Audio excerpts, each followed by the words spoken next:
Henshin Inspection presents Writer Tears. This is MJ. I'm an author, I'm an artist, I'm an analyzer. Find all my work at mjmunoz.com. Prepare yourself for some biting Kamen Rider analysis. My grandmother said this: you have to be kind to be strong. Now, let's go writer chat. Kamen Rider Gavv episode 7 was a really good one. Another good one. Junko Kimura continues to do well. She gets the writing credit for this episode, released October 13th, 2024. Teraraki Sugihara was the director of the episode. The direction was fantastic. I saw somebody the other day talking about how they think Sugihara is a big fan of Hong Kong film.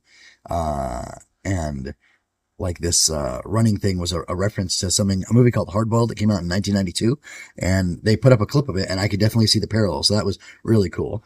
And I don't know who to give credit to for that, unfortunately, and I might not be able to find it quickly. So sorry about that, but whoever you are out there, thank you for sharing that. It's a great insight. Very cool. I'm glad to know that, and to see that, that's something he was into, and that's something that he is bringing to Kamen Rider. I think it's been more than just Gavv that, Sugihara has done this sort of thing in. But regardless, it's cool and it's good, and I'm glad it's here, and I hope we continue to get more of it because, well, like I said, it was really cool. As much as I love the story of Kamen Rider, and that's so important to me, it is a visual medium, and it's important that the stories are told in a visually interesting way, in a beautiful way, in a dynamic way, in a way that really pulls in people. Because you can have the most wonderful story in the world, but if there's nothing attractive there, or there's something repellent to people there, then kind of what's the point? And you're messing up as a storyteller if you refuse to make things in such a way that it draws people in and gets them invested in the world, in the characters, in the story. What's more important, world, story characters, world? I don't really know. Depends who you ask, depends what kind of author you ask, depends what kind of audience you're asking as well, because everybody has different opinions on those sorts of things. So, yeah, I don't really know how to answer that question, so I won't be answering that question right now. Let me see. I'm scrolling through Twitter right now to see if I can find that reference, real quick, so I can give credit where credit is due. And sorry. Oh man, people are funny. The internet is like, it's an amazing, scary, wonderful thing. That's part time suck and part, time treasure. So very interesting.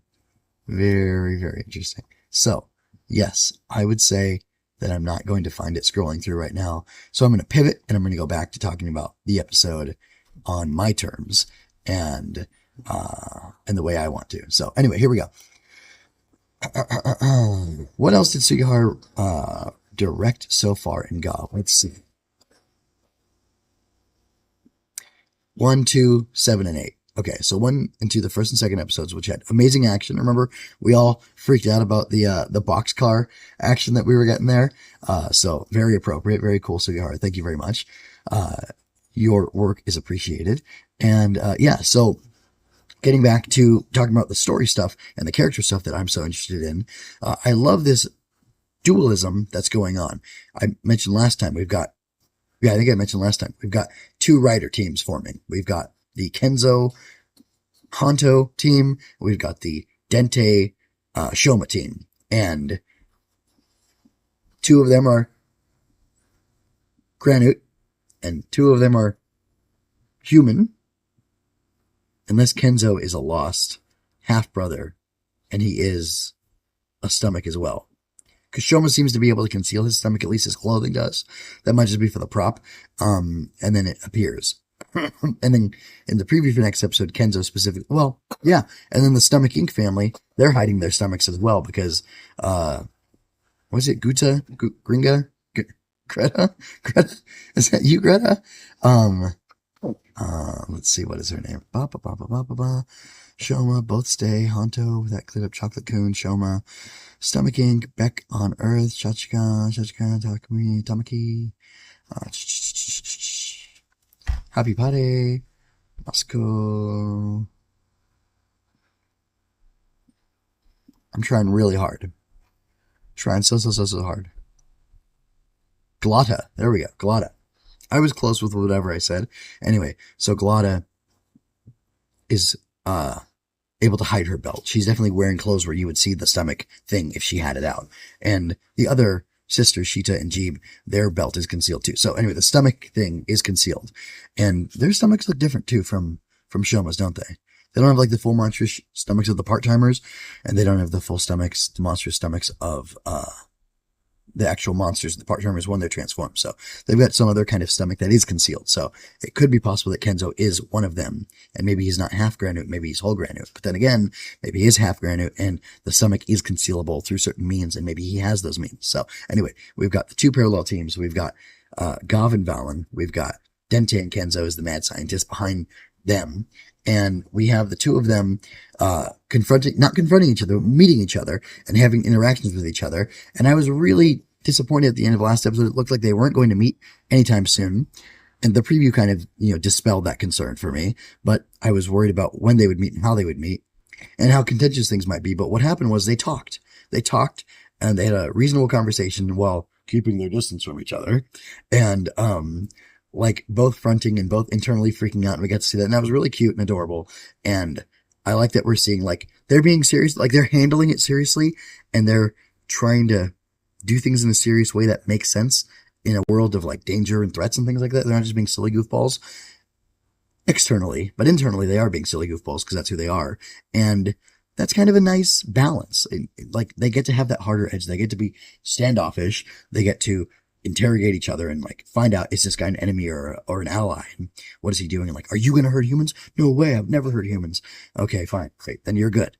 Oh, I shouldn't tell him I'm part of Stomach Inc. though. Anyway, like I don't know. It's interesting because like they are, fronting to a degree. They're putting on, these characters of who they should be and how they should represent themselves, but they're doing it like for legitimate reasons, and they're doing it like against character. They're doing it against their type of like these happy, more positive guys. And it's nice. Again, it's nice that we have such a dark show and then we have such serious things going on, but these guys are happy. I've been thinking a lot about Kamen Rider, digging into the roots of Kamen Rider. If you look at my website, I've been making articles about Kamen Rider, what it means, what the original stuff is, what the spirit of it is. How can I make my own thing like Kamen Rider, but, distinct from it and with its own identity and also legally distinct. I just don't want to make, Karate Bug Man, or, Grasshopper Man and call it a day. That's not enough. Although that's not enough. Hold on, let me think. But, look at this cool cricket lady I made. That's a cool suit. Anyway, so like, but that's not enough. That's just for fun. And maybe, anyway, so that's not enough for me. And I want to do something more than that. But, how do you do that? You got to think about what the original was like and what it meant. Takeshi Hongo, Minami Kochiro, these guys had joy. They had happiness, even though there was always this sadness. There was always this loneliness. There was always this distance that they had between them and the world around them, the humans around them, because they're no longer ordinary men. And these guys, Shoma more so than Honto, has that kind of thing where they're withdrawn and they have to be a little bit distant. And yet these guys, their personalities are so peppy and so happy that it still feels a lot of fun. That's not saying Black wasn't fun and the original Kamen Rider wasn't fun. I would say the original Kamen Rider, the cast around Hongo and Ichimonji, makes it more fun than they do necessarily. But like Black is pretty fun. Like Minami Kochiro is a fun guy. Probably owed to Tetsuro Kurata being so charming. But yeah, this was really, fantastic. I love the balancing of the tone. I like that Honto's learning more about the world, of the Granutes, that he's investigating, that he runs into Glotta and that he sees that she doesn't have a stomach thing on her, but he learns that she's, not a Roamute, a Granute. And, that she confronts him, and that lady's tall. The lady's really tall. I didn't look at everybody's character profiles, but that's a tall lady. And it was funny how she like lorded it over Jeeb and Sheeta and like threatened them and stuff. She's super intimidating. And I was wondering what her thing, I thought it was like a wrench.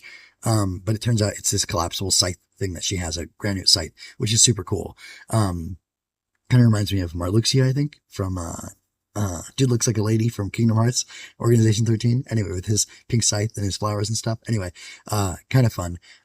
Also, Kamatari the Large Scythe, I think, from Rurouni Kenshin. That was a transvestite, But I think I think this lady's all woman.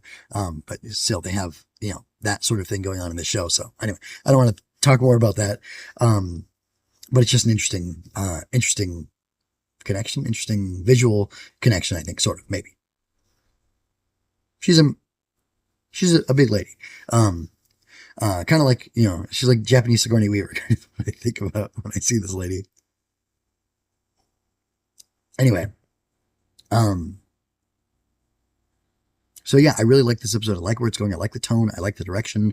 I like all the stuff that's going on with the story. There's something going on with Sachika. Oh, I like that this is a two-parter, but it didn't feel like a two-parter because the A story got like 3/4 of the way to its climax. And then the B story really started to ratchet up and got to like the middle point. So I would think resolving those two in the next episode will be enough for that episode to kind of stand on its own, even though it was led into by this one. But this one also, to me, even though it has like a cliffhanger type ending, it still felt like it stood on its own. It wasn't like a Forze type, and I love Forze. It wasn't like a Forze type cliffhanger where it ends in the next 30 or 45 seconds of the next episode. And then it's kind of like a cheat. Although there's no reason for, Glotta to run away, but she could do that. We'll see. But, yeah, like I said, I like that this episode stood on its own. I like that it's connecting to the other episode. And I like that all this paralleling that we're seeing and these two teams that we're seeing. And like, Sachika it's natural to suspect that she might become a Kamen Rider as well. Because kind of why not? We're like Lady Riders are becoming more of a thing. I haven't watched the last two, shows, but they both featured, like, I didn't watch the T-Rex pink guys. That one. I didn't watch the sword one, the book sword one. I didn't watch the Chemi card one. I think all of those had like featured like prominently in the cast a female writer or two, who's like very tied in with the main guys, the main cast. And that's interesting. And we'll see what happens with her. We'll see what happens with her because there's definitely potential, but in order for that to happen, something tragic would have to happen to her. We did just, introduce this great aunt character to her, this, wealthy old lady who she's trying to make happy. And, like that's her job and she could end up making her very sad. Oh, it was a really interesting moment with her and the painter guy. She was like being peppy and trying to encourage him and stuff. And he threw paint at her and it felt like a really like vile moment. And it felt really like, I don't know, like almost violating. And the actress' performance from being so peppy and up here all the time to being like down and like shocked and upset was like really interesting. It was really good to see. It was really, moving to some extent. And, I thought that was really cool. And I like seeing the range out of her and it makes me think, yeah, she could definitely pull off the whole writer thing and we could see that aspect of her as well, which could be really cool. So that's all for now. Let me know what you thought of the episode. And, yeah. I hope you enjoyed that. Please remember to like, share, and subscribe. I invite you to comment, ask questions, and share your thoughts with me. It's always more fun when you're part of the conversation. Until next time, be well and do good things. Visit mjmunoz.com for more of my work and help me build up the Fortress Fiction.